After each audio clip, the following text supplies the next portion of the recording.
নমস্কার বন্ধুরা, আমি সুমনা চলে এসেছি আমার রেসিপির ঝুলি থেকে একটা রেসিপি নিয়ে। আশা করি আপনারা সকলে ভালো আছেন, সুস্থ আছেন। আজকে আমি আপনাদেরকে দেখাবো নিরামিষ ফুলকপির কালিয়া। এত কম মশলায় এই রান্নাটা হয় যে আপনারা ভাবতেও পারবেন না, খেতেও কিন্তু খুব সুস্বাদু হয়। তো এই দেখুন, এখানে আমি ফুলকপিগুলোকে জলের মধ্যে একটু নুন আর হলুদ দিয়ে, হাফ চামচ নুন আর একটু হলুদ দিয়ে ভিজিয়ে রেখেছি, মিনিট 10 ভিজিয়ে রেখেছি। তো চলুন এগুলোকে আমি একবার জলটা ঝরিয়ে নিই। আমি চলে এসেছি সরাসরি আমার রান্নায়। এখানে কড়াতে তেল দিয়ে দিয়েছি, তেলটা বেশ গরম হয়ে গেছে। তো আমি এখানে বড় সাইজের একটা আলুকে আমি দিয়ে দিলাম কেটে। এই আলুটা আমি আগে প্রথমে ভেজে নেব। এটা নুন হলুদ ছাড়াই কিন্তু আমি সব ভাজবো। আলুটা ভেজে তুলে নেব, তারপর কিন্তু ফুলকপিটাও ভেজে নেব। ফুলকপিটাও আমি জল ঝরিয়ে নিয়েছি, ফুলকপিটাও আমি ভেজে নেব। তাহলে চলুন আগে এগুলো সব ভেজে নিই। এই দেখুন, আমি আলু ফুলকপি ভেজে তুলে নিয়েছি। এখানে তেল দিয়ে দিচ্ছি কড়াইয়ে, তেলের গরম হয়ে গেছে। তেলের মধ্যে দিয়ে দিচ্ছি হাফ চামচ গোটা জিরে, 2 টুকরো শুকনো লঙ্কা আর 2টো তেজপাতা। এই ফোড়নটা আমি একটু ভেজে নেব। ফোড়নটা দেখুন ভাজা হয়ে গেছে। এর মধ্যে আমি দিয়ে দিচ্ছি, এখানে 1 চামচ আদা বাটা নিয়েছি, আদা বাটা দিয়ে দিলাম। আর দিয়ে দিচ্ছি এখানে জিরে গুঁড়ো নিয়েছি 1 চামচ, জিরে গুঁড়োটাও দিয়ে দিলাম। একটু কষিয়ে নিয়ে এর মধ্যে দিয়ে দেব এই যে টমেটো। একটা বড় সাইজের টমেটোকে আমি লম্বা লম্বা করে কেটে নিয়েছি। এর মধ্যে দিয়ে দিচ্ছি একটু নুন, টমেটোটা সেদ্ধ হয়ে যাবে তাড়াতাড়ি। নুন দিয়ে এবার এটা একটু কষিয়ে নেব।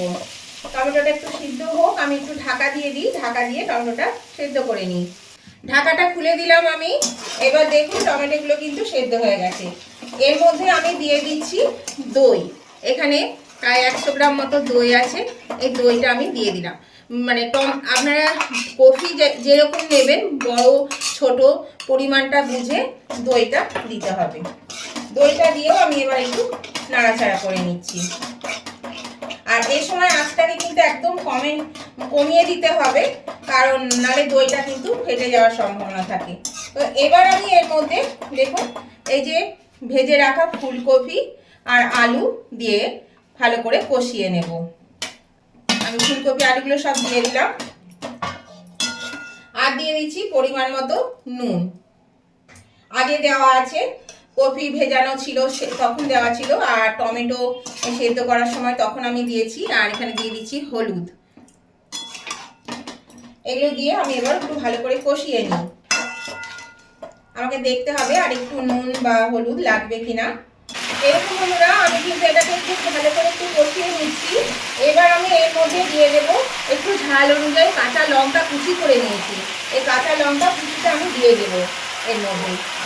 এই রান্নাটা দেখছেন তো কত মানে একদমই কম মশলায় আর কত সুন্দর একটা রান্না। খুব সহজে কিন্তু এই রান্নাটা হয়ে যায় আর খেতেও অসাধারণ লাগে।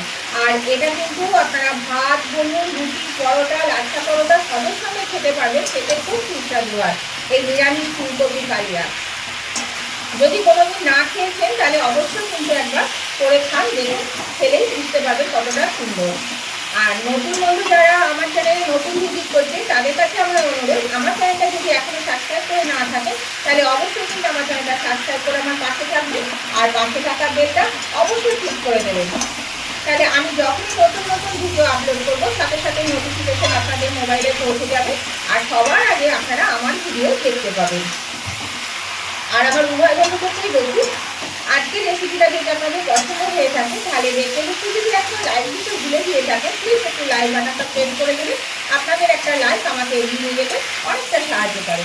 আর আজকের রেসিপিটা আপনাদের ভালো লাগে, যদি খুব ভালো লেগে থাকে তাহলে পরে কিন্তু আপনাদের আত্মীয় স্বজন, বন্ধু বান্ধব সবার কাছে একটু পৌঁছে দিন। তার জন্য একটু প্রচুর পরিমাণে শেয়ার করে দিন। আর কেমন লাগলো আজকের এই রেসিপিটা সেটা জানাতে কমেন্ট করতে ভুলবেন না। অবশ্যই কমেন্ট করে জানাবেন আজকের রেসিপিটা আপনাদের কেমন লেগেছে। আর আপনাদের মিষ্টি মিষ্টি কমেন্টগুলো পড়তেও ভালো লাগে, আর আপনাদের একটা কমেন্ট আমাকে পরবর্তী রেসিপি বানাতে অনেকটাই উৎসাহিত করে।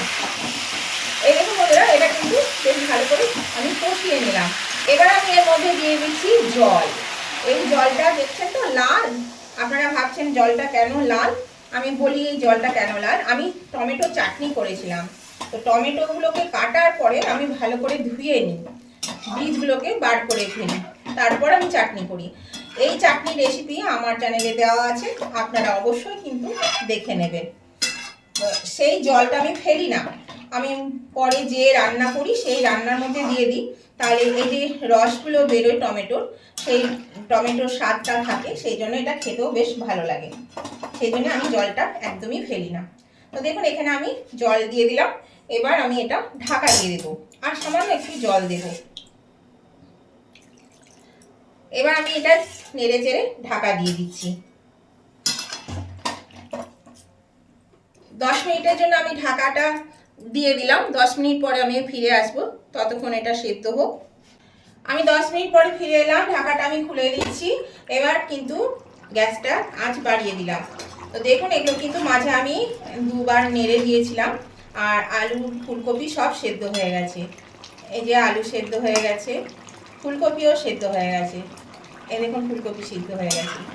তো এতটা ঝোল আমি রাখবো না, এটা একটু ফুটবে।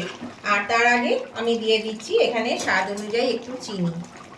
একটু চিনি অবশ্যই দেবে, কেননা খেতে খুব ভালো লাগবে। আর দিয়ে দিচ্ছি একটু ধনে পাতা কুচি, একটা ধনে পাতা কুচি দিয়ে দিলাম।